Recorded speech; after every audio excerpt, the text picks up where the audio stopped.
It is getting worse. That is what we keep hearing from residents, from workers here on the island and city officials as frantic sandbagging efforts and pumping efforts continue here to try to protect homes.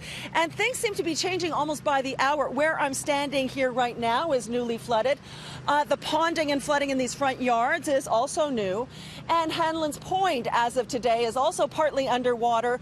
So ferries have stopped running from the mainland to Hanlon's Point.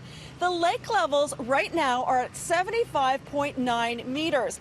At the peak back in 2017, when the island shut down for almost 3 months, the level was at 75.93 meters. So we are expecting to surpass that level, especially if the weather system that the TRCA says is coming our way does in fact come to pass. We are anticipating a major storm system coming through with large waves and wind action. That storm tomorrow evening will be wind from the northwest, and that northwest wind is particularly problematic for Algonquin Island. So we have more meter bags being put out today. We have, as the councillor alluded, 15,000 sandbags in sight.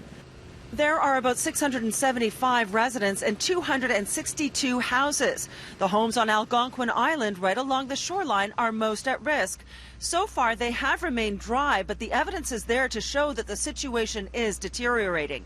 This path on Seneca Avenue was not underwater yesterday when we were here. And this roadway at the Algonquin Bridge became covered in a matter of minutes this afternoon. The water might come into the houses, actually come in to infiltrate right into the homes, and then that's a disaster. The city has dedicated an enormous amount of resources to try to keep the islands dry, with the primary focus right now being protecting the homes.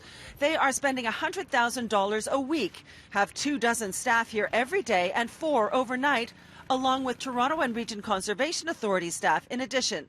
Councillor Joe Cressy says the city is doing everything in its power to support island residents and visitors.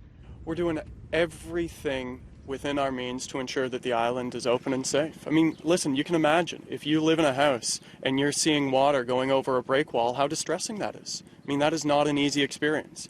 And that's why we are working 24 hours a day. After the flooding of 2017, the city commissioned a report asking the Conservation Authority to come up with long-term solutions to what appears will be a regularly occurring crisis.